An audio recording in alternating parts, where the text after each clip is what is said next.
Então, dizendo que, uma breve recapitulação, né? O livro de Daniel, o Toninho passou no estudo passado, algumas peculiaridades do livro, uma introdução a respeito do livro. Então, vimos que ele tem uma parte histórica, que ele tem uma parte profética. Vimos que ele acontece no contexto onde o povo de Judá e Jerusalém são levados cativos para a Babilônia, e lá acontece, é um livro que relata essa experiência do povo de Deus, que ficaram cativos na Babilônia 70 anos. E agora no estudo de hoje a gente vai entrar mais no detalhe, agora a gente vai realmente iniciar o estudo do livro, né? Toninho deu bastante informação importante no estudo passado, de uma forma mais genérica, e agora a gente vai entrar mesmo no estudo do livro. E antes da gente iniciar o estudo dessa noite, gostaria de convidar a todos a gente fechar os olhos, e eu vou pedir para o Toninho fazer uma oração para nós, por gentileza. Vamos lá. Querido Deus, nosso Pai, nosso Senhor, te agradecemos por mais essa semana que se está terminando. Te agradecemos por mais esse sábado, seu santo dia, que a gente possa estar em contato contigo, fazer a sua vontade. Estamos agora também iniciando mais um estudo da sua palavra. Que o Senhor nos guie, nos envie o Espírito Santo abundantemente, para que possamos compreender a sua palavra e aprender sobre os seus ensinos. É o que eu te peço em nome de Jesus. Amém. Amém. Amém. Amém. Então vamos lá, né? No início do livro de Daniel, a gente já começa a evidenciar um conflito entre dois poderes, que a gente vai ver aqui ao longo desse estudo. E como eu estou com a minha tela projetando, eu não consigo ver vocês, se vocês se manifestaram de alguma forma. Então fiquem à vontade para interromper falando mesmo, tá? Senão eu não consigo perceber que vocês querem perguntar ou participar de algo. Fiquem à vontade. Então, dois conflitos, dois poderes que estão em conflito. A gente, desde o início da Bíblia, a gente vê a evidência desse grande conflito, né? Deus de um lado e inimigo dele de outro lado. E no meio desse grande conflito, a gente, de certa forma, está envolvido, né? Estamos no meio de uma guerra espiritual entre o bem e o mal, e alguma coisa dessa guerra acaba resvalando em nós. Às vezes a gente se pergunta por que algumas coisas acontecem e tal, né?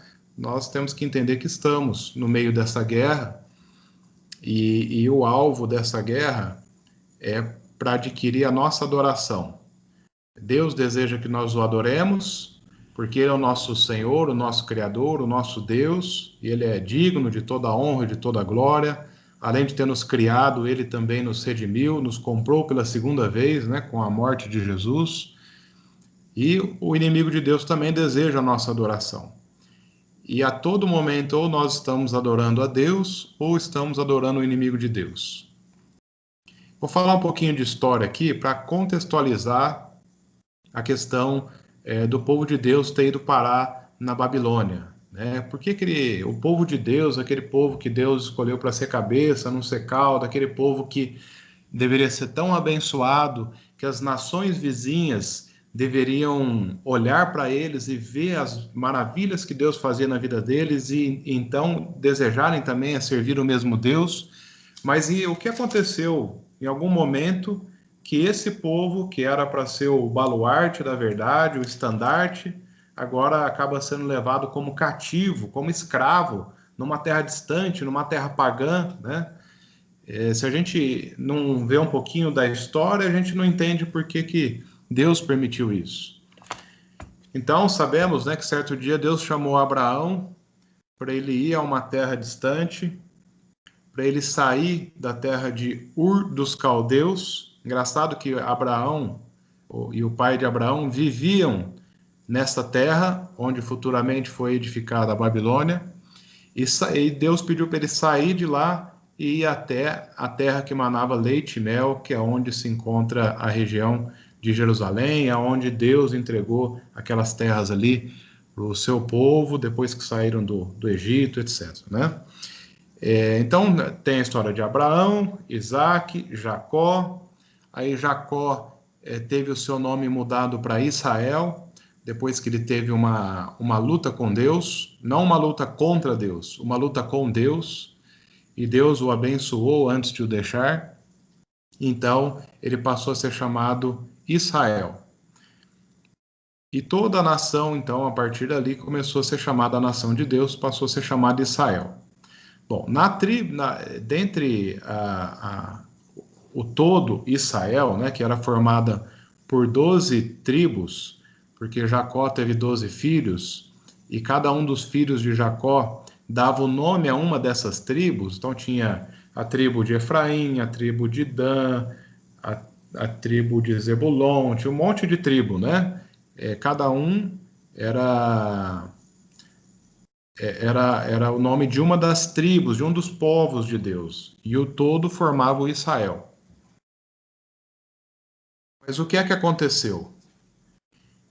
Enquanto era Israel como um todo, aconteceu que apenas 3 reis dominaram sobre essas 12 tribos, sobre esse todo.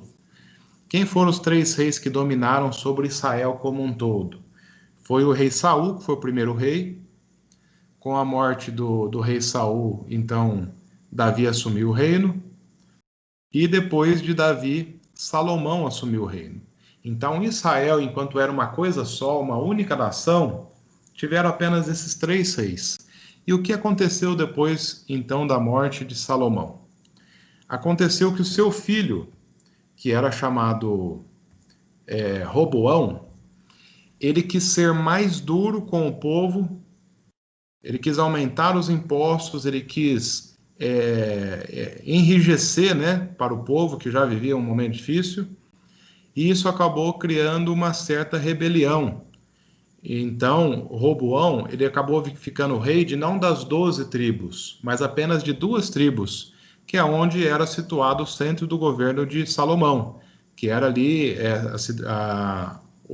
as cidades de Judá e de Jerusalém, né? Eram as 2 tribos as tribos de Judá e de Benjamim, e ali tinha a cidade de Jerusalém, que era a capital de todo o reino de Israel. Então, Roboão, como pressionou o povo também se rebelou de uma certa forma e começaram a clamar por um outro líder, que não fosse o filho de Salomão.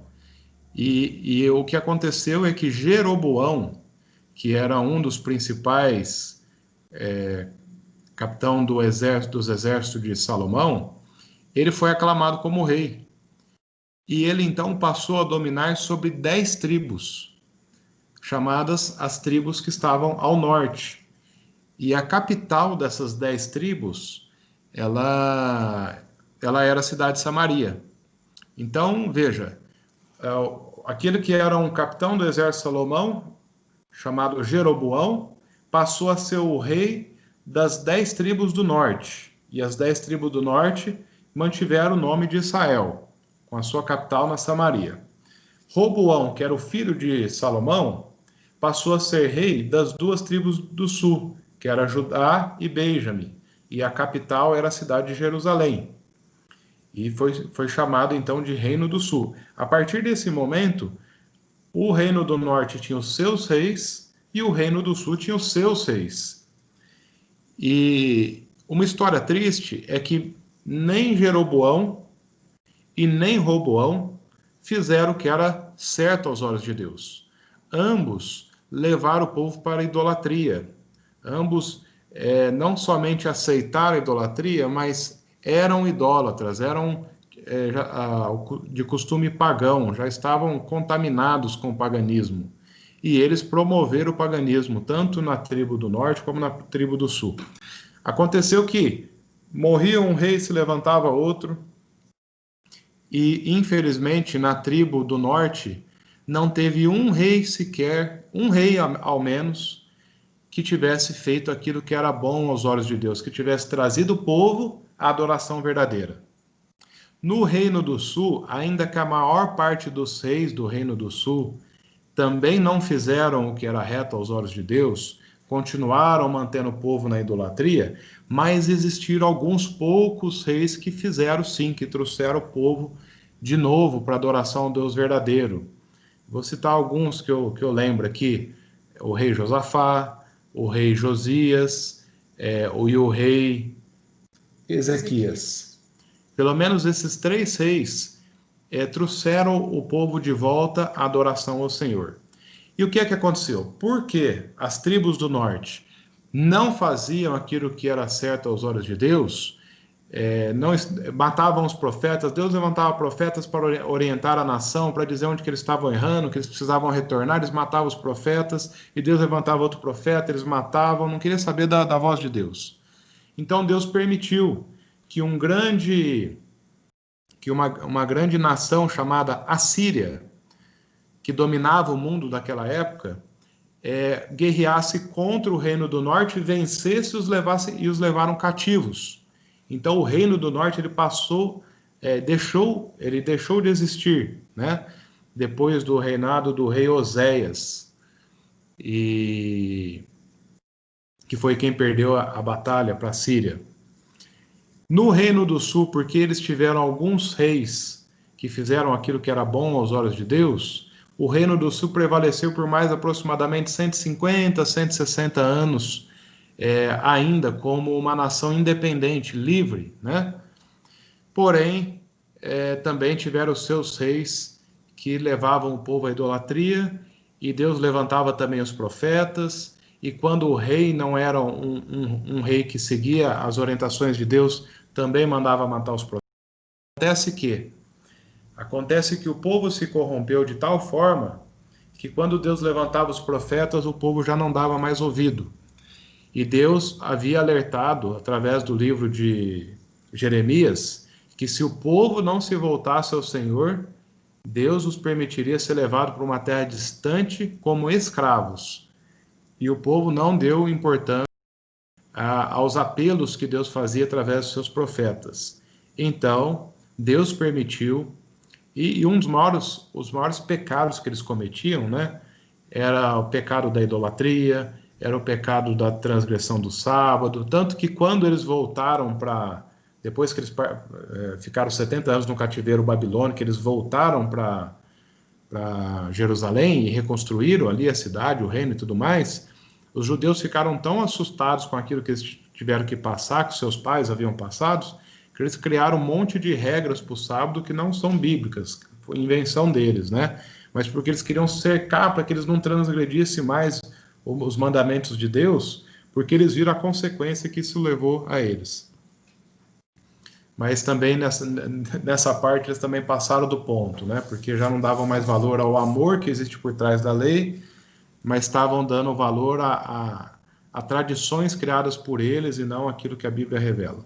Mas a questão é que, porque o povo também do Reino do Sul se corrompeu e não se voltava mais a Deus, por mais que Deus enviava profetas, que Deus permitiu que o exército da Babilônia guerreasse contra eles e acabasse com a cidade, com o templo.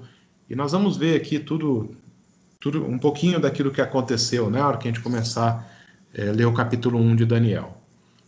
Então é por isso que aquilo que era o povo de Deus, a nação que era a cabeça, a que devia ser o estandarte para todas as nações, que todos deviam olhar para eles e ver, nossa, que nação abençoada, olha o poder do Deus deles, nós também queremos servir esse Deus. É por isso que eles, em um determinado momento, se tornaram escravos de uma nação pagã, porque eles não se dobraram diante de Deus, não se arrependeram dos seus pecados, não se voltaram à adoração ao Deus único e verdadeiro. E a gente pode aprender muito com isso, né? Nos dias de hoje, nós podemos correr o mesmo risco de andar de forma independente de Deus, e muitas das vezes Deus pode permitir acontecer algumas coisas em nossa vida, para ver se a gente acorda, se a gente desperta. Então, como começamos dizendo, é um grande conflito entre dois poderes. De um lado, era o rei Jeoaquim, o rei de Judá, na época que Babilônia foi tomada, na época que Jerusalém foi tomada pela Babilônia. E do outro lado, o rei Nabucodonosor, O rei Jeoaquim era o rei do povo de Deus. E o rei Nabucodonosor era o rei do inimigo de Deus, do povo inimigo de Deus, né?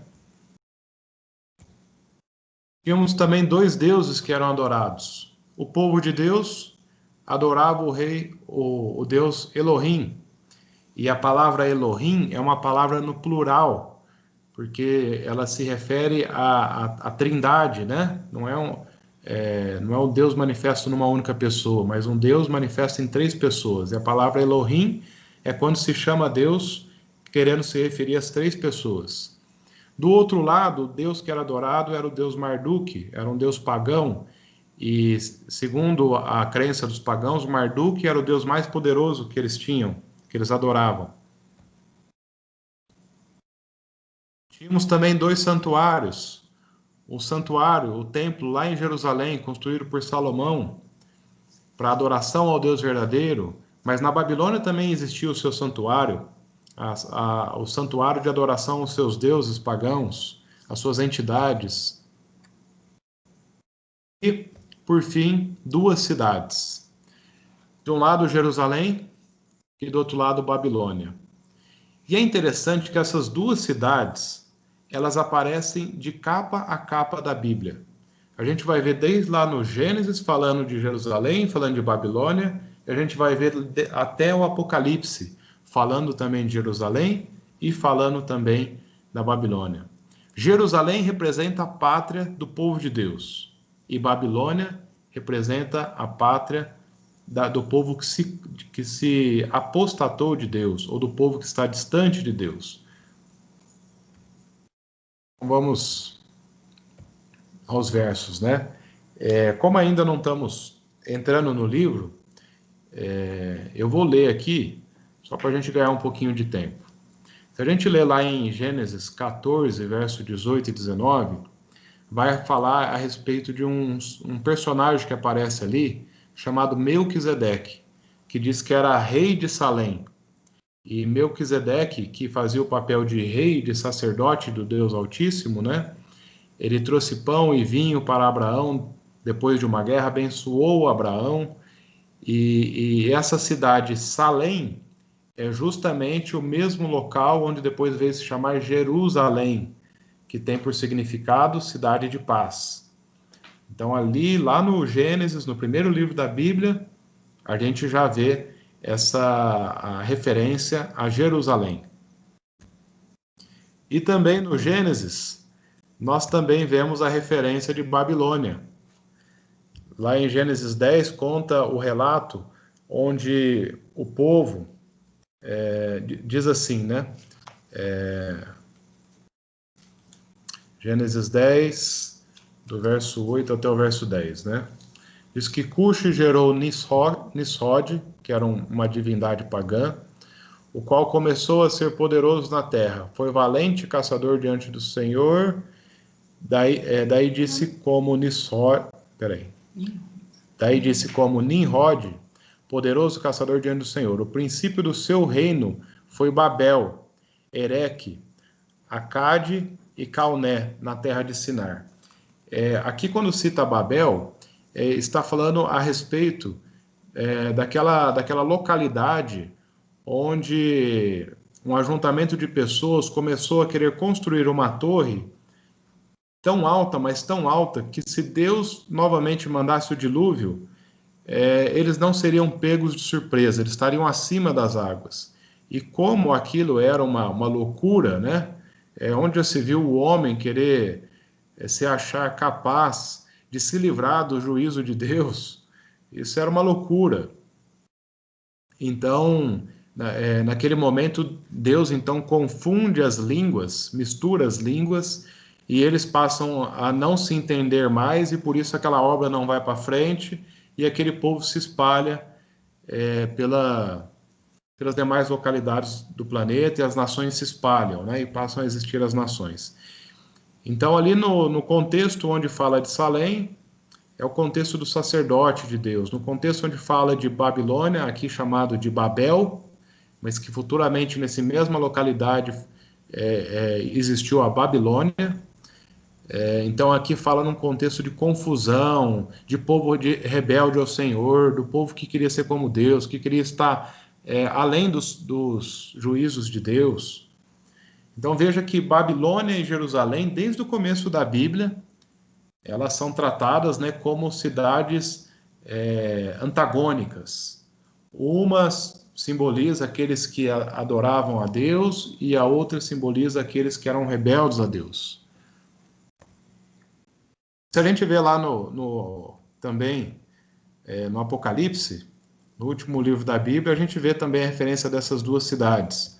Por exemplo, lá em Apocalipse 18, versos 2 e 3, diz: Então exclamou com grande e potente voz, dizendo: Caiu, caiu a grande Babilônia, que se tornou morada de demônios, covil de toda espécie de espíritos imundos, e esconderijo de todo gênero de ave imunda e detestável, pois todas as nações têm bebido do vinho do furor da sua prostituição. E aí no verso 4, não está aqui, né, na tela, mas diz: Sai dela, povo meu. Deus chama o seu povo que está nessa Babilônia, que está misturado nessa confusão. Deus chama pessoas sinceras, que está nessa mistura de confusão, para sair desse sistema, né? Então, Babilônia ali tratado como algo contraposto à vontade de Deus. E Jerusalém também, lá no livro de Apocalipse 21, verso 1 até o verso 2, diz da Nova Jerusalém, que vai ser a cidade onde todos os salvos vão habitar. E diz, né, de novos céus e nova terra, pois o primeiro céu e a primeira terra passaram, e o mar já não existe mais, e também a cidade santa, a Nova Jerusalém, que descia do céu, da parte de Deus, ataviada como noiva adornada para o seu esposo. Aqui Jerusalém novamente como a terra, a pátria dos filhos de Deus. Até aqui tudo bem? Posso continuar? Alguém tem alguma pergunta, algum comentário? Então eu vou continuar. Então, dois poderes em conflitos: o poder de Deus e o poder do inimigo de Deus. E com certeza o povo de Deus está envolvido nessa grande batalha, né? Vamos agora ao livro de Daniel. Eu gostaria de pedir para Marisol ler Daniel capítulo 1, verso 1 e o verso 2. Pode ler para nós, Marisol, por favor? Só um minutinho. Bom,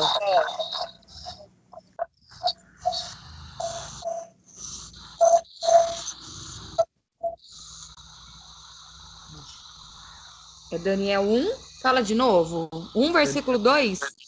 Daniel, capítulo 1, verso 1 e o verso 2. Ah, tá, 1 e 2.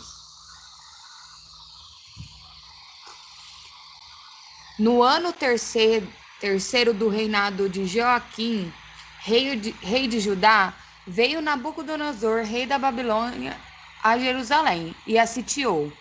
O Senhor lhe entregou nas mãos a Joaquim, rei de Judá, e alguns dos utensílios da casa de Deus. A este levou-os para a terra de Sinar, para a casa do seu Deus, e os pôs na casa do tesouro do seu Deus.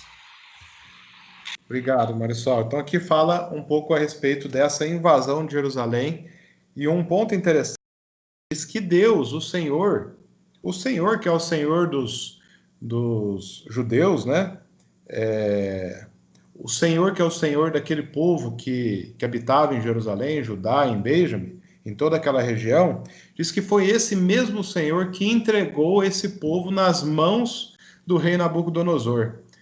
Não foi o rei que dominou Jerusalém, foi Deus que entregou o seu povo nas mãos dele, como um juízo, né? Como uma advertência para que aquele povo pudesse abrir a mente e deixar de ser rebelde e passar a fazer aquilo que era a vontade de Deus.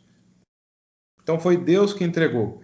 E diz que além de Nabucodonosor ter sitiado, guerreado contra a cidade, e ter o povo como cativo, como escravos na Babilônia, diz que ele levou também, inclusive, os utensílios sagrados da casa de Deus, do templo de Salomão, né? Os utensílios que eram utilizados nos rituais de adoração ao Deus único e verdadeiro. E agora eles levaram esses utensílios para a Babilônia e colocaram lá no templo da Babilônia, no templo de adoração, no santuário de adoração aos deuses babilônicos. Nós vamos ver aqui que dentre o povo, né, todo esse povo de Deus, ele foi colocado sobre desafios mentais, físicos e espirituais. E nós vamos estudar e entender esses três principais desafios que o povo de Deus passou ao chegar na Babilônia, de que forma que aconteceu essa guerra espiritual, né, que os desafiou tanto mentalmente, como fisicamente, como espiritualmente. Primeiro desafio mental. Ô Gil, você pode ler para nós Daniel 1, verso 3 e 4, por gentileza?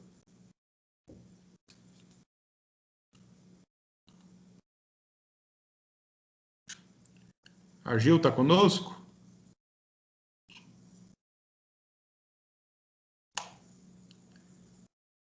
Eu não consigo ver aqui que eu estou com a tela projetada. Alguém pode ver se a Gil está conosco, por gentileza?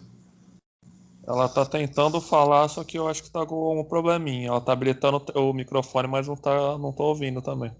Ah, entendi. Não, então tá bom. Então eu vou pedir para a Celita ler para nós. Pode ler, Celita, por gentileza? Posso sim, Cauê. Obrigado. E disse o rei a Aspenaz, chefe dos seus eunucos, que trouxe alguns dos filhos de Israel e da linhagem real e dos nobres, jovens em quem não houvesse defeito algum, formosos de aparência e instruídos em toda sabedoria e sábios em ciência e entendidos no conhecimento, e que tivessem habilidade para viver no palácio do rei, a fim de que fossem ensinados nas letras e na língua dos caldeus. Obrigado, Celita. Então, era um costume, né? Quando uma nação invadia a outra, eles não saíam matando todo mundo, né? Eles pegavam aqueles que eram os príncipes daquela nação, aquelas pessoas que eram sábias, que tinham conhecimento, que podiam trazer conhecimento para a nação que estava dominando. Eles usavam, era uma prática, era um costume eles usarem essas pessoas para fazer parte do seu reino. Então aqui o rei Nabucodonosor diz ao seu servo Aspenaz, né, para que ele trouxesse dos filhos de Israel, para que ele identificasse quem eram os chamados nobres ali, né? Essas pessoas, como ele diz aqui as características, sem nenhum defeito, de boa aparência, instruídos em toda sabedoria, doutos em ciência, versados no conhecimento, que fossem competentes para assistirem, né? Ou seja, para auxiliarem o governo e no palácio do rei. E para que Nabucodonosor queria que trouxesse essas pessoas, esse grupo especial? Porque ele colocaria essas pessoas numa, entre aspas, faculdade babilônica, para que eles aprendessem tanto a língua dos babilônicos, ou dos caldeus, que são o mesmo povo, né? Mas também aprendesse a cultura. Então, Nabucodonosor queria... como se diz, ele queria confundir os princípios, os valores daquele povo, né? Ele queria ensinar a cultura babilônica, aquele povo que tinha uma cultura diferente, que vivia num cenário de adoração ao Deus, com os princípios que Deus nos ensina. Agora eles são levados para uma terra distante, com costumes diferentes, uma nação pagã, com princípios, com valores, com uma cultura diferente, e agora o rei quer ensinar essa cultura, quer impor essa cultura na mente deste povo. Então aqui o primeiro desafio, né, um desafio mental. Nós vamos ver mais para frente um pouquinho, no verso 5, que esse período que eles ficaram participando, né, entre aspas, cursando essa faculdade babilônica, foi um período de 3 anos e meio, para que eles pudessem aprender a língua, a cultura, os costumes babilônicos e etc. Para que depois disso, depois desse treinamento, eles pudessem assistir ao rei, né, ajudar ao rei no governo.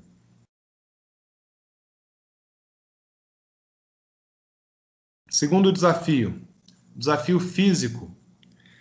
Vamos ler agora o verso 5. O Rodney está conosco, Rodney?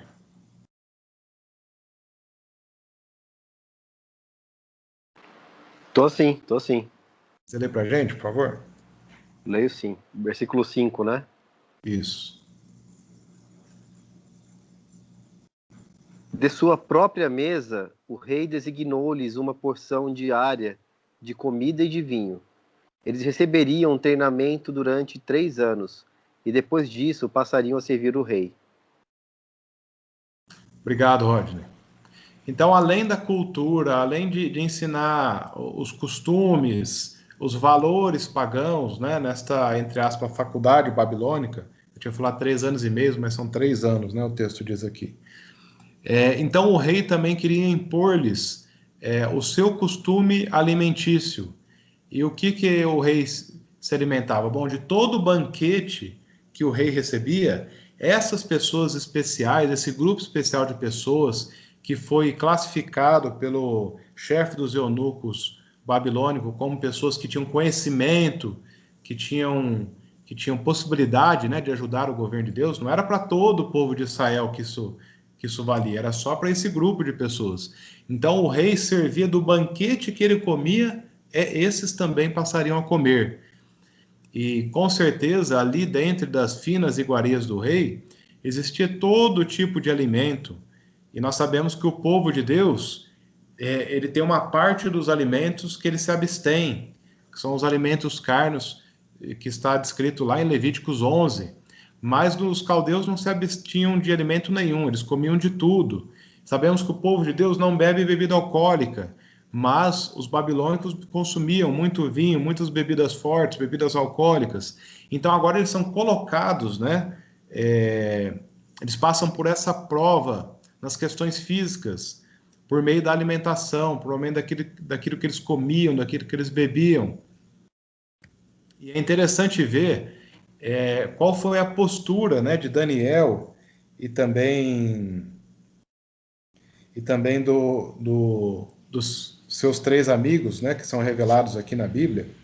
Vamos ler lá o verso 8, Daniel capítulo 1, verso 8. A Josi pode ler para nós?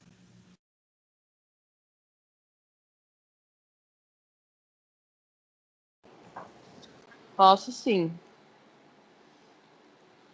O verso Obrigado. 8, né? Vou ler. Isso.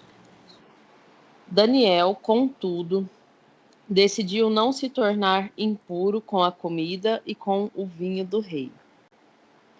E pediu ao chefe dos oficiais permissão para se abster deles. Obrigado, Josi. Agora vocês imaginam, né? Olha a firmeza de Daniel. Porque, veja, ele está como um escravo numa terra distante, de outros costumes, que não estão nem aí para qual que eram os costumes dos judeus. Eles estão lá como escravos, eles não têm direito de exigir nada.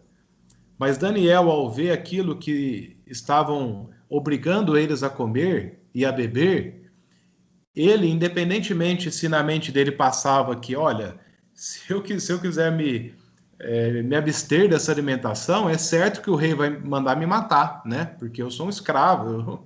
Para o rei eu não tenho valor nenhum, não é meu amigo, ele é uma nação inimiga, inclusive. Eu não tenho valor nenhum. Pode ser que se eu me abster, ele vai me mandar matar. Mas Daniel não estava preocupado com isso. Daniel estava preocupado em ser fiel a Deus em todas as coisas. E Daniel, então, ele resolveu falar com o chefe dos eunucos, né? Para que ele se abstesse desse tipo de alimentação, para que ele não se contaminasse. Então, ele não ia comer de todo alimento, ele não ia beber do vinho que o rei bebia, não ia comer da comida que o rei bebia. E Daniel propõe uma outra alimentação, né? E tinha alguns motivos especiais para que Daniel e os seus amigos se abstivessem dessa alimentação do rei. Bom, os babilônios comiam de todo tipo de carnes, sejam aquelas que eram consideradas permitidas, né, por Levíticos 11, ou aquelas que são consideradas imundas.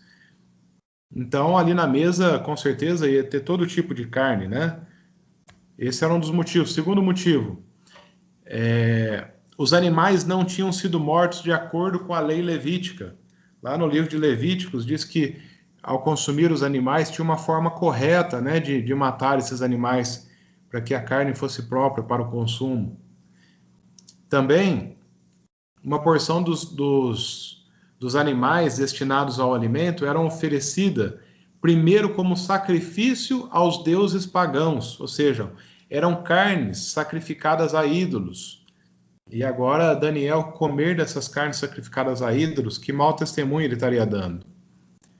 E o outro motivo é que o consumo dos mantimentos, bebidas alcoólicas, estavam contra os princípios de temperança apresentados no Antigo Testamento, onde a gente vê claramente, né, que o povo de Deus não deve consumir bebidas alcoólicas, porque isso entorpece a mente. A gente vê as pessoas fazendo besteira quando estão alcoolizadas, e a própria ciência diz que não existe nenhum nível seguro de embriaguez, tanto que a tolerância é zero, né, por questões de quem está dirigindo, não pode ter nada no sangue de álcool. No início tinha uma tolerância, depois viram que não existe por que ter tolerância ao álcool, se o álcool, por menor que seja a dose no sangue, já influencia nos reflexos, na coordenação motora, no sistema nervoso e tudo mais.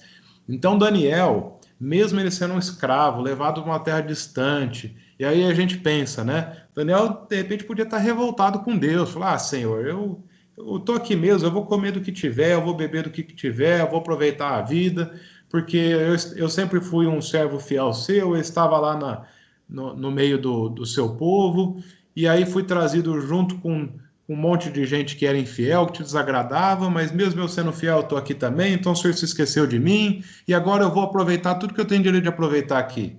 Daniel poderia ter pensado assim, não poderia?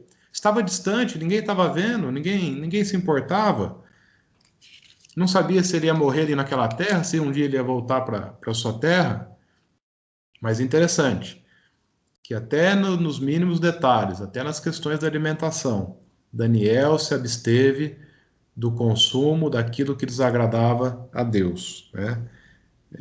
Então veja a firmeza de Daniel, né? A gente consegue aprender muito com esse relato bíblico. De repente, por muito menos, eu e você somos tentados a desagradar a Deus com aquilo que nós comemos, bebemos, por um simples momento de felicidade, de prazer. E aí então, Daniel então propõe... Não, voltando um pouquinho, né? Deixa eu só ver uma parte aqui.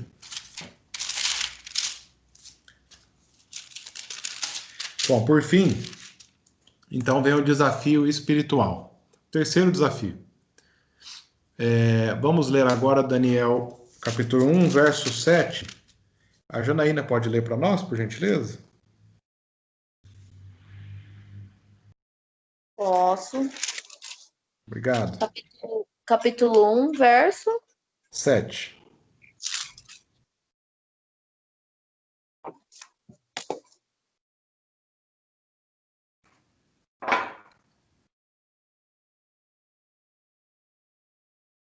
Achei.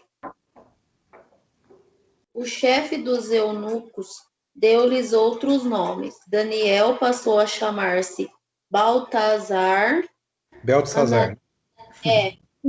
Ananias, Sidraque, Misael, Misaque e Azarias, Abdenago.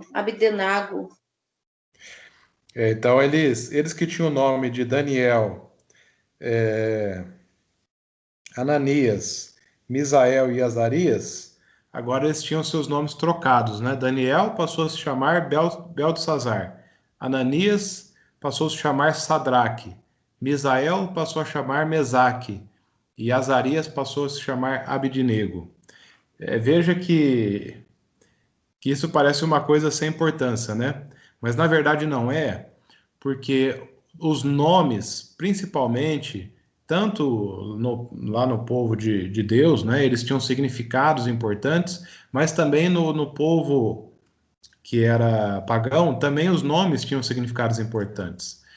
Alguns nomes bíblicos aqui e o seu significado, por exemplo, Elias, um grande profeta de Deus, o significado do nome de Elias era Deus é supremo. Jeremias, o significado é Deus é exaltado. Neemias, Deus conforta. Ezequias, Deus minha força. Isaías, salvação de Deus. Olha que bonito, nome de Isaías, né? E por fim, Obadias, servo de Deus. Esses aqui são só alguns exemplos, mas todos os nomes bíblicos, eles têm um significado. E os pais, ao dar os nomes aos filhos, ou eles davam um nome de acordo com alguma situação que ocorreu para que o nome representasse a situação, ou eles davam o nome de acordo com a expectativa que eles tinham para o filho deles. Então, sempre escolhi o nome pelo seu significado, né? Então, olha só como é que ficou o nome de Daniel. Daniel, que significava Deus é meu juiz, agora passou a se chamar Beltesazar, que significa Bel proteja a vida do rei. Bel era uma divindade pagã. Lá eles tinham o rei Marduk, né, como vimos, que era a principal divindade pagã, mas tinham outras, entre essas outras, essa divindade chamada Bel. Então, aquilo que era um nome que honrava a Deus, agora passou a ter um nome babilônico, um nome pagão. Olha o nome de Ananias, que significava o Senhor é bondoso comigo. Agora passou a se chamar Sadraque, inspiração ao Deus Sol. Você imagina que para eles que terrível que foi ter que ser chamado por esses nomes pelos caldeus, né? Pelos babilônicos. Misael, que significava semelhante a Deus, agora passa a se chamar Mesaque, que significa servo da deusa Sheba. Então, o nome, ele trazia um significado que mostrava quem eles eram. E o nome dos três se referiam a Deus, né? Um era semelhante a Deus, o outro o Senhor é bondoso comigo, o outro Deus é meu juiz. E agora os seus nomes foram trocados de forma o significado deles fazerem referência ao paganismo. É por isso que nós dizemos que eles passaram por uma prova também espiritual, né? Da mesma forma que passaram por uma prova mental, quando tiveram que cursar a faculdade babilônica, aprender os costumes, passaram por uma prova física, quando foram obrigados a comer de alimentos que eles não comiam, e também passaram por uma prova espiritual, quando tiveram os seus nomes mudados, de forma que o significado do nome deles agora passassem a fazer referência a deuses pagãos e não mais ao Deus único e verdadeiro. E agora é interessante. Alguém quer falar? Ô, Cauê, Oi. é o Rodney. Só fazer uma observação. Você tá falando de 3 aspectos, né? Dificuldades que eles passaram, né? Sim. Se a gente for parar para pensar direitinho, no contexto mesmo, tentar imaginar, nos imaginar naquela realidade, a gente sabe que quando Daniel ele foi cativo, ali nos primeiros versículos já diz que ele era jovem, porque o rei ali pede pro chefe dos eunucos pegarem jovens, né, inteligentes, de boas famílias, tal, para pertencer ali àquele grupo seleto que queria servir Nabucodonosor. Então a gente já sabe que ele é jovem. E claro, a cronologia do livro também mostra mais ou menos quando que Daniel morre, etc e tal. Então a gente sabe que ele era um adolescente quando ele foi preso, quando ele foi cativo. Então imagina assim, ele já foi cativo, adolescente, você teoricamente, tudo dá a entender de que ele tinha uma vida ok lá em Jerusalém, né? Era de uma família boa, não era alguém que passava necessidade, longe disso, né? Então assim, ele sai de uma condição boa e vira escravo. E se o rei pediu para Aspenaz, que era chefe dos eunucos, alguns jovens, logo, esses jovens também viraram eunuco. Agora pensa, cara, você está falando de dificuldade mental, eu estou me imaginando, pensa eu, saio de uma condição ok, vou preso para um lugar que eu não conheço, de repente, sou castrado, adolescente. Cara, isso eu acho que na cabeça de um jovem é muito pior do que muitas outras coisas que a gente possa imaginar. Sim. Né? Então, assim, as condições que eles estavam realmente eram horríveis. Horríveis. Então, é claro, a gente tem todas essas... Porque a gente sabe, a Bíblia é um livro resumido, a história também ali acaba sendo contada de uma maneira muito resumida, só que o sofrimento e as tentações também, e tudo que as provações foram muito maiores do que a gente possa imaginar, né? Com certeza, Rodney. Só fazendo uma explicação, né? É que o Rodney está dizendo que eles foram castrados porque era costume, né? Dos eunucos serem castrados, porque eram servos muito próximos do rei e tinham contato com a rainha e com as filhas do rei, então eles faziam isso como uma medida de segurança para que não pudesse ocorrer nada entre os eunucos e as mulheres do reino, né? Por isso que o Rodney está dizendo que eles foram castrados. Com certeza, né, Rodney? Tudo que você disse aí faz total sentido e amplia ainda mais a nossa visão de que momento eles estavam passando ali, né? Quanta coisa, quantos motivos eles teriam para blasfemar a Deus, né? Estou dizendo entre aspas, né? Nunca temos motivo para blasfemar a Deus. Mas quantas coisas eles poderiam ter usado como desculpa para blasfemar a Deus, para abandonar a Deus, para andar longe dos caminhos de Deus, para fazer o que eles quisessem, não é verdade? E eles foram fiéis em tudo, né? E qual é o resultado dessa fidelidade? Será que essa fidelidade trouxe algo de bom para eles, né? Ou será que foi prejudicial a eles? Aí está registrado em Daniel, capítulo 1, verso 19 e verso 20. Quem que ainda não leu, que está no estudo aí, que pode ler? O Éder gostaria de ler para nós, Éder? Leio sim. Daniel 1, 19, 20. Isso. Tá. Peraí que minha Bíblia deu uma travada aqui.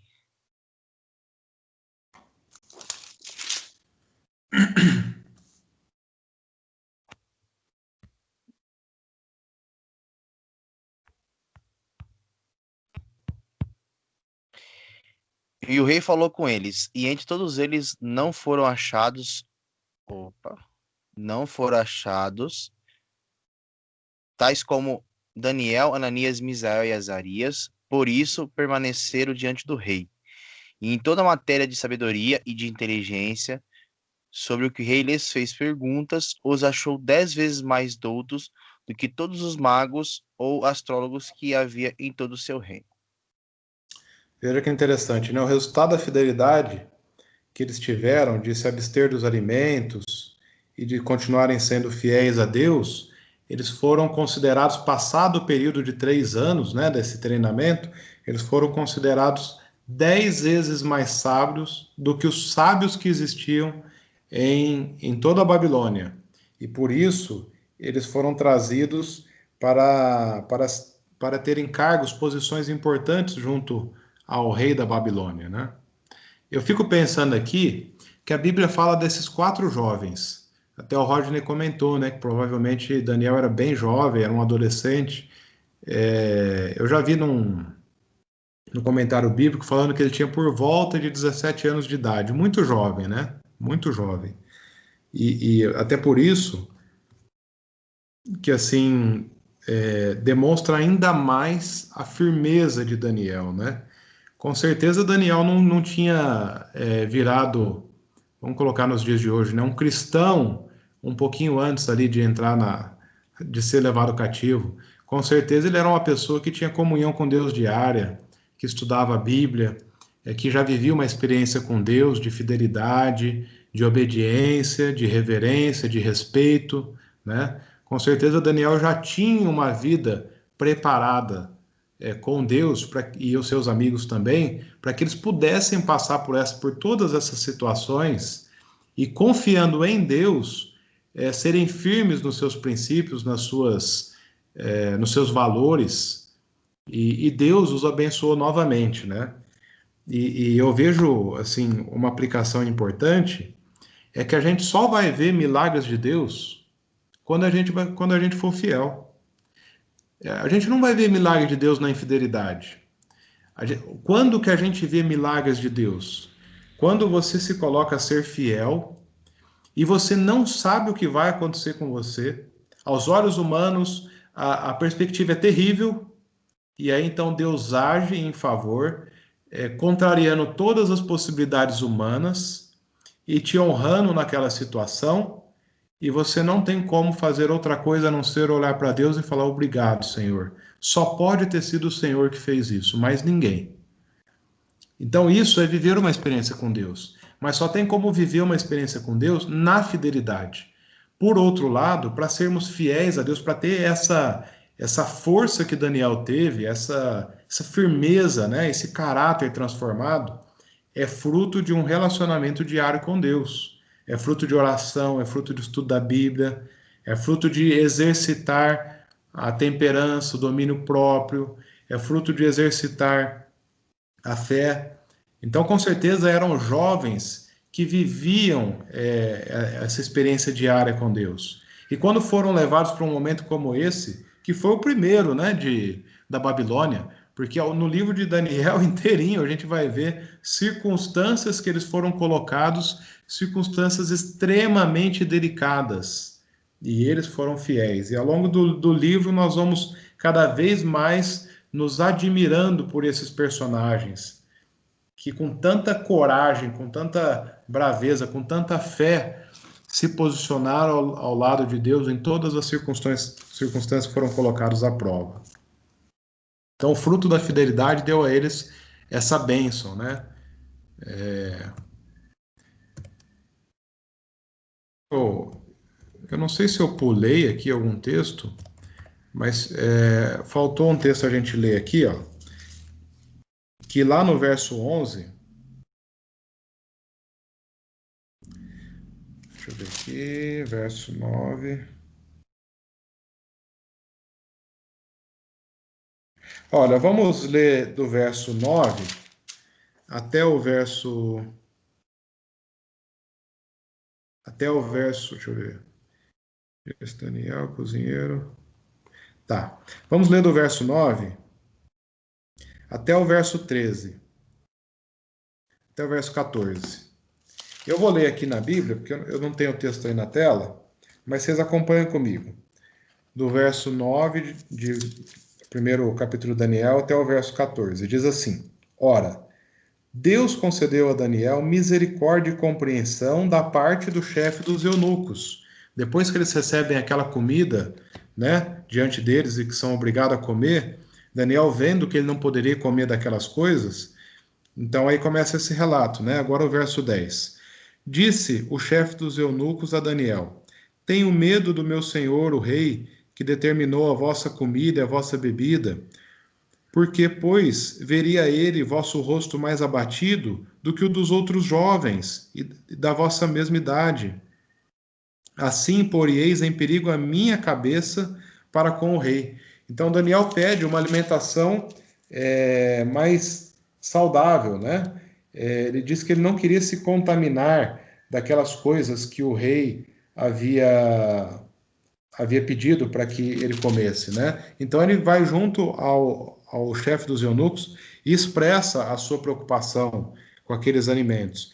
E o chefe dos eunucos fala assim: olha, se vocês quiserem comer outras coisas que não sejam essas, passado um tempo, vocês vão estar fracos, abatidos, e o rei vai perceber isso. E quando o rei perceber isso, certamente ele vai me procurar, ele vai me culpar por essas questões que vocês não estão tão saudáveis, e eu vou ser morto, né? O chefe dos eunucos está dizendo aqui.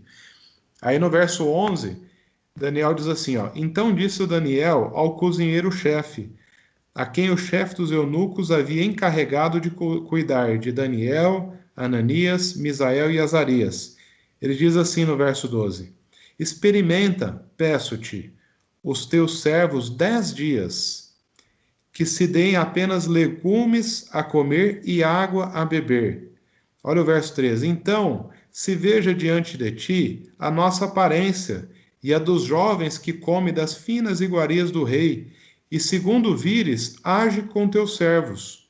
E então no verso 15, no verso 14 diz que o chefe do cozinheiro atendeu o pedido de Daniel e os experimentou por 10 dias. E olha o que está escrito agora no verso 15. No fim dos 10, então Daniel pede um teste, né? Olha, se você está com medo de me dar a alimentação que eu estou pedindo, legumes, frutas, cereais, etc., e água para beber em vez de vinho, então vamos fazer um teste. Durante 10 dias, a gente vai comer essa alimentação que eu estou propondo e os demais comem a alimentação que vocês estão propondo. Depois desses 10 dias, vocês olhem a nossa aparência e a deles. E aí, de acordo com aquilo que vocês virem, vocês ajam como vocês quiserem. E aí no verso 15 diz assim, ó, no fim dos 10 dias, a sua aparência era melhor, estavam eles mais robustos do que todos os jovens que comiam das finas iguarias do rei. Com isso, o cozinheiro-chefe tirou deles as finas iguarias e o vinho que deveriam beber, e lhes dava legumes. Ora, verso 17, ora, a estes 4 jovens Deus deu conhecimento e inteligência em toda a cultura e sabedoria, mas a Daniel deu inteligência de todas as visões e sonhos. Verso 18. Vencido o tempo determinado pelo rei para que o trouxessem, o chefe dos eunucos os trouxe à presença de Nabucodonosor. E aí então vem o verso 19 e 20, que já foi lido, né?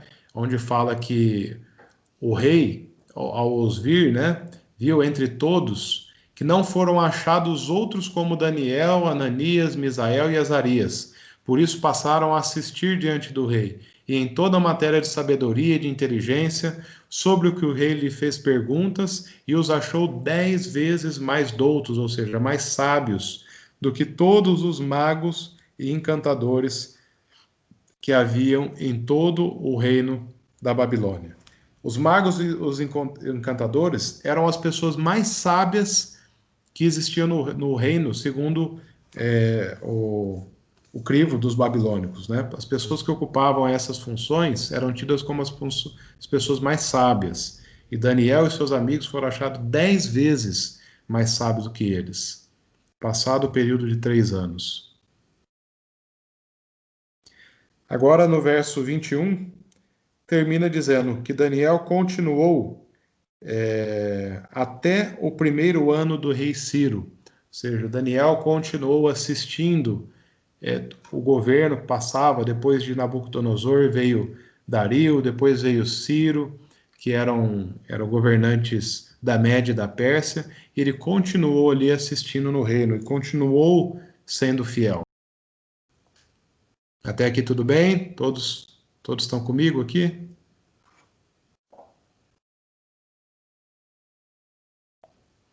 Sim. Algum comentário, pergunta? Não. Tá bom, então... tem uma reportagem aqui interessante nessa revista National Geographic, nessa edição aqui, eu não consigo ler aqui, mas parece que foi em 2005, novembro, aqui em cima, ó, novembro de 2005 ou 2008, alguma coisa assim.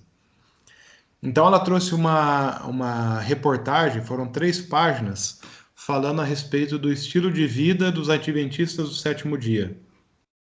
Então eles diziam, né, conforme eles escreveram, é claro que a igreja não proíbe ninguém a nada, né, cada um faz porque acha correto. Mas na reportagem eles escreveram, a igreja proíbe fumar, consumir álcool e comer alimentos que a Bíblia considera impuro, a não comer alimentos que a Bíblia considera impuro, tais como a carne de porco. Também tenta desestimular o consumo de outras carnes, alimentos muito gordurosos, bebidas com cafeína, condimentos e temperos considerados estimulantes. Então é isso mesmo, né, que a Igreja Adventista do 7º dia, ela crê naquilo que Deus escreveu em Levíticos 11, onde fala a respeito de alimentos carnes que são chamados puros e os impuros. Nós não comemos os alimentos impuros, também não consumimos bebidas alcoólicas, não consumimos bebidas com cafeína, evitamos alimentos gordurosos, e a igreja, né, também tem um estímulo para a alimentação vegetariana. É um estímulo, né, tem um incentivo para que os membros sejam vegetarianos. Por quê? Porque faz bem à saúde. E até como o relato aqui de Daniel, que nós vimos, né, deixa claro que por eles terem optado por aquela alimentação, eles foram achados mais sábios, eles eram mais inteligentes, mais fortes, mais vigorosos. Agora, em nenhum momento a igreja diz que comer carne é pecado. O que é pecado é comer carnes impuras, né, que nós pregamos, porque a Bíblia assim o diz. Mas sim, a igreja orienta que nós tenhamos um estilo de vida mais saudável, com alimentação, também com prática de exercício físico. São chamados 8 remédios naturais, né? Que a gente deveria respirar mais ar puro, tomar bastante água, tomar sol, confiança em Deus é um dos 8 remédios naturais. Então a igreja estimula um estilo de vida mais saudável. Porque se o nosso corpo não é nosso, o nosso corpo é o templo do Espírito, então nós devemos cuidar do local onde o Espírito Santo habita. É por isso que a igreja prega a respeito também de alimentação, de vida saudável, né? Eu imagino assim que quando a igreja pregava isso há 30 anos atrás, há 50 anos atrás, devia ser um absurdo muito grande as pessoas ouvirem falar disso. Mas nós já vivemos num mundo onde todas as pessoas estão buscando um estilo de vida saudável, as academias, no mesmo bairro você acha 4, 5 academias funcionando, as pessoas estão em busca de um estilo de vida mais saudável, de prática de exercícios físicos.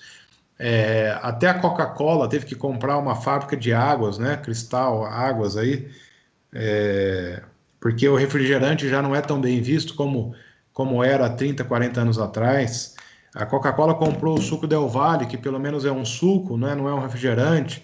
Então até as grandes marcas, elas estão investindo em alimentações mais saudáveis ou menos prejudiciais, porque os consumidores não estão mais consumindo qualquer coisa. A população já tem informação suficiente para saber o que faz bem, o que não faz.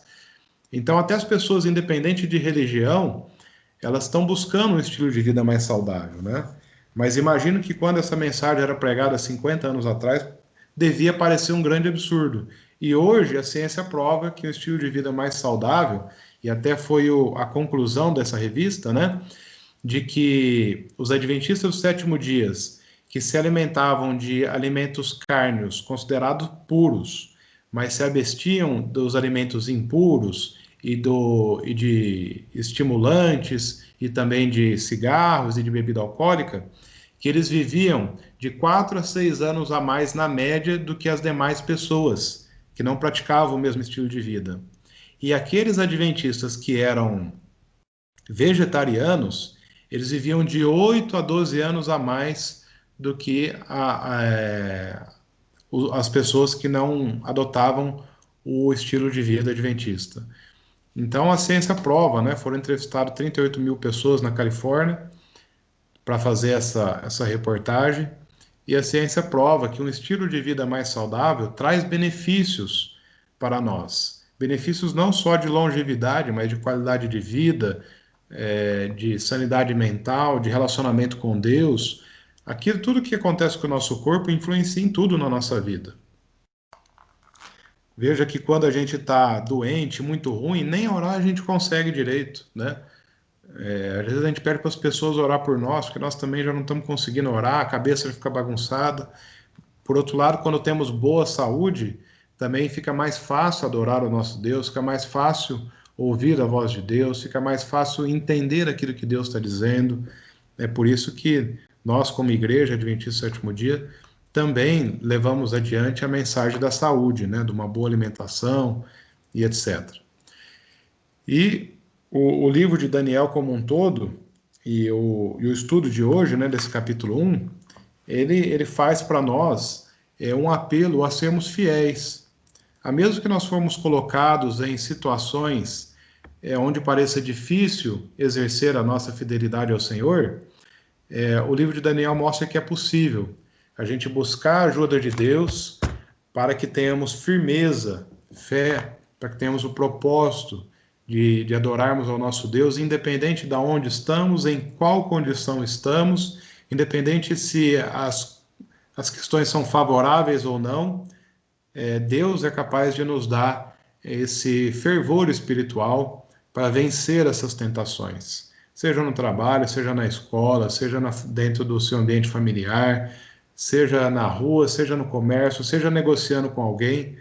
Em todos esses momentos nós temos oportunidade de dar um bom testemunho, como um reflexo da fé que nós temos, das crenças que temos e do Deus que nós servimos. Então o livro de Daniel traz esse apelo para nós, né? Que nós devemos levar a sério as coisas de Deus e que isso só vai fazer bem para nós. Não seremos prejudicados. Pelos olhos humanos, Daniel e os seus 3 amigos seriam mortos ou seriam expulsos da Babilônia, talvez seriam jogados no deserto para que acontecesse o que bem entendesse com eles, mas Deus os abençoou tanto que eles, sendo aqueles que aos olhos humanos seriam os mais rejeitados, foram os mais exaltados, fizeram parte do governo da Babilônia sendo escravos. Olha que coisa maravilhosa. E assim a gente encerra o estudo de hoje. Se vocês quiserem fazer perguntas, comentários, é um estudo bastante instigante do livro de Daniel. Nós vamos ver bastante coisa bonita, assim, de muita fé, de muito fervor. E eu gostaria de ouvi-los também, o pensamento de vocês. Ô, Cauê, impressionante. Espera aí. Oi. Oi, tô te ouvindo, Toninho. Cauê, é impressionante o exemplo que Daniel dá pra gente, né? Então a reflexão que ficou para mim desse estudo é que o que eu tenho que fazer como Daniel do século XXI, digamos assim, em meio à Babilônia do século XXI, porque a gente viu em Apocalipse que Babilônia só vai deixar de existir depois da volta de Jesus, lá a gente aprendeu lá em Apocalipse. Então a gente vive em meio à Babilônia, e o que eu, como Daniel do século XXI, posso fazer na minha vida para glorificar o nome de Deus? Então, como você diz, a gente glorifica o nome de Deus no trabalho, na nossa alimentação, em todos os atos da nossa vida, a gente está glorificando o nome de Deus. É isso que Paulo vai dizer lá, que ele fala assim, quer comais, quer bebais, fazei tudo para a honra e glória de Deus. Então, o que eu levo para mim desse estudo é uma reflexão do que eu estou fazendo na minha vida, quais os atos que eu tenho com meus relacionamentos, com a minha família, em todos os aspectos da minha vida, o que eu faço dela para testemunhar de Deus para as pessoas. Amém, Toninho. É isso mesmo. Quem mais gostaria de comentar? Eu queria falar que eu acho Oi, Ana. até vergonhoso esse tipo de história da Bíblia, e são pessoas que arriscaram a própria vida para servir a Deus, para fazer o correto. Tipo, era um simples adolescente. E a gente às vezes erra, assim, só por errar, sem o mínimo de esforço para fazer o certo. Isso é muito vergonhoso pra gente. É verdade, Ana. Às vezes por tão pouco, né, a gente desagrada a Deus ou dá um mau testemunho. E eles, numa situação tão difícil, deram um bom testemunho, né? É verdade. E aí, amigos, quem mais gostaria de comentar algo? Eu gostaria de ouvir vocês para saber se o estudo atingiu o propósito, né? Se levou alguma mensagem a vocês. Com certeza atingiu. E aí, Gil, o que você diz? Você tá me ouvindo? Estou te ouvindo bem. Ai, nossa, achei que eu tava falando sozinha. Do nada, meu microfone deu uma bugada. Eu não consegui nem responder que você tinha falado pra eu ler, Daniel. Ah, mas agora eu tô te ouvindo. Ai, que bom. Então, eu gostei muito de hoje. O livro de Daniel, com certeza, é um mistério que eu queria muito desvendar. Faz muito tempo que eu queria estudar e eu já tô gostando pra caramba já, porque ele era um jovem, né? Ele era gente como a gente. E ele já mostrou totalmente esse zelo, essa paixão, esse amor por Deus tão lindo. E, nossa, e é só o segundo dia, hein? E eu já tô amando. Pois é só o comecinho. Tem coisas muito mais grandiosas de tudo isso que nós já falamos hoje. O livro de Daniel é um livro apaixonante. Com certeza. Quem mais gostaria de falar algo?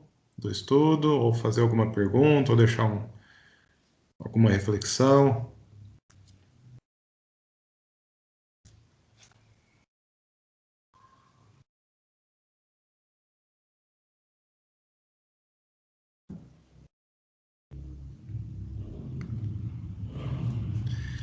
Então, sem mais, quero convidar a todos a nós curvarmos a nossa fronte, para nós fazermos uma oração de agradecimento ao nosso Deus por essa mensagem de hoje, pela sua palavra. Vamos orar. Amado Deus, Pai Todo-Poderoso, Pai Celestial, nós te agradecemos, Senhor Deus, por esse momento aqui que estamos reunidos e que nós podemos estudar a tua palavra juntos. E nesse livro de Daniel, que é um livro tão apaixonante, Senhor Deus, como é bonito ver a fé de um jovem que, mesmo distante da sua terra, mesmo distante do seu país, da sua nação, mesmo distante do templo onde ele adorava ao Senhor, ele e os seus amigos foram jovens tão fiéis.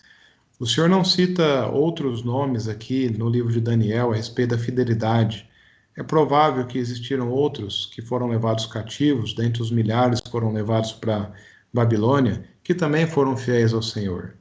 Mas também sabemos que a grande maioria, Senhor, não foi fiel a Ti. Já não era fiel no reino deles e muito menos quando foram levados para a Babilônia. Senhor, como o Toninho mencionou, nós hoje passamos exatamente pela mesma questão. Nós estamos num mundo que não é aquilo que o Senhor sonhou para nós. Nós estamos no meio de uma Babilônia. E nesse contexto que nós estamos, de uma confusão religiosa, de uma crise de princípios, uma crise moral, onde as pessoas fazem qualquer coisa para subir, passam por cima das outras, roubam, fazem transações financeiras ilegais, corrupção, para enriquecimento próprio, são capazes de desviar verbas que deveriam atender à necessidade dos pobres. Enfim, Senhor Deus, vivemos num mundo, numa verdadeira Babilônia. E como o Toninho falou, precisamos ser como Daniel e os seus amigos nesse mundo, para que o seu nome, Pai, seja honrado e glorificado. Mas para que possamos ter essa firmeza, esse fervor espiritual, nós precisamos viver uma vida de experiência contigo, uma vida de relacionamento com Cristo Jesus, através da oração, através do estudo da tua palavra, assim como estamos fazendo nesse momento, mas também o estudo diário, o relacionamento diário contigo, iniciar o nosso dia contigo. Por favor, Deus de amor, nos ajude, nos dê fervor, nos dê firmeza para tomar essa decisão de nos relacionarmos diariamente contigo, colocar o Senhor como primeiro na nossa vida, para que quando sairmos a realizar as nossas atividades, podemos reagir da forma que Daniel e seus amigos reagiram, com firmeza, reto, com uma atitude que honra e glorifica o teu nome, Senhor. Senhor, até o dia de hoje nós pedimos perdão pelos nossos pecados. Pedimos que o Senhor nos transforme, nos santifique, que o Senhor nos capacite e nos use da forma que o Senhor desejar. E te agradecendo muito por esse momento que passamos juntos, também rogamos uma bênção especial para que estamos aqui, os nossos familiares e aqueles que não puderam estar conosco e que vão assistir depois, que a sua bênção recaia sobre eles também. Em nome de Jesus, que humildemente nós pedimos e agradecemos. Amém. Amém. Amém, queridos. Amém. Amém. Então, um bom restante de sábado.